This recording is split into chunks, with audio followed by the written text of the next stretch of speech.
Finally Arya sir अपनी सच्चाई सबके सामने कहते हुए दिखाई देंगे। आर्या सर सबको बता देंगे कि मेरा जो असली नाम है वो राजीव भाटिया है, मेरा असली नाम आर्यवर्धन नहीं है। जिसको सुनकर सब लोग शॉक्ड हो जाते हैं। गोपाल और पुष्पा के होश उड़ जाते ये सच्चाई को सुनते ही। आने वाले एपिसोड में आपको देखने को मिलेगा कि यहाँ पे सिमरन शादी के लिए तैयार हो गई होती है और दूसरी तरफ गायत्री माँ चाहती है कि नील जो है वो उनकी गाड़ी में जाए, लेकिन यहाँ पे सब कुछ गड़बड़ हो जाता है। जब रघुपति यहाँ पे ये बात जलंधर को बता देता है तो जलंधर खुद ड्राइवर बनकर आता है और यहाँ पे वो नील को अपनी कार में बिठाता है और लेकर चला जाता है। नील जब देखता है कि ये गाड़ी कहीं और जा रही है, मंदिर नहीं जा रही है, तो अभी वो जलंधर अपना चेहरा दिखाता है, जिसको देखकर नील शॉक्ड हो जाता है और कहता है कि तुम, तो कहता है कि हाँ मैं हूँ और तुम मेरे साथ चलो। उसके बाद उसे किडनैप कर लेता है और उसे बहुत ज़्यादा टॉर्चर करता है, उसे मारता पीटता है और तभी ये फ़ोन करेगा यहाँ पे आर्यवर्धन को और आर्यवर्धन को फ़ोन करके बताएगा कि नील मेरे कब्जे में है और अगर तुम चाहते हो कि नील और सिमरन की शादी हो तो तुम्हें वो करना पड़ेगा जो मैं चाहता हूँ। तभी जलंधर यहाँ पे कहता है कि तुम्हें पूरी शादी में सबके सामने तुम्हें अपनी सच्चाई बतानी पड़ेगी, तुम्हें ये भी बताना पड़ेगा कि तुमने क्या क्या किया है।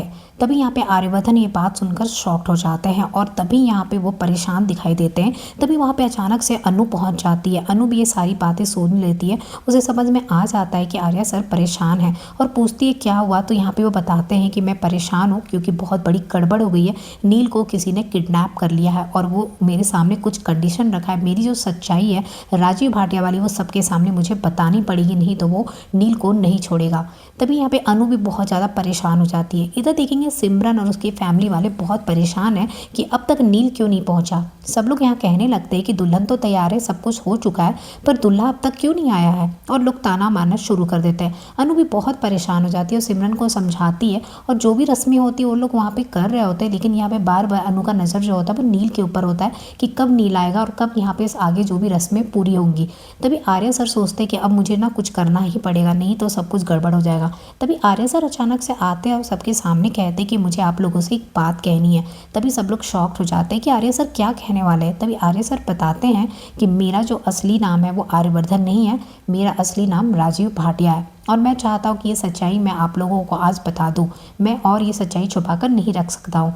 इसको सुनने के बाद गोपाल और पुष्पा के होश उड़ जाते हैं। वो लोग सोचते हैं कि आर्या सर ये क्या कह रहे हैं और आर्या सर गायत्री देवी के बेटे नहीं हैं, ये बात भी सबको पता चल जाती है।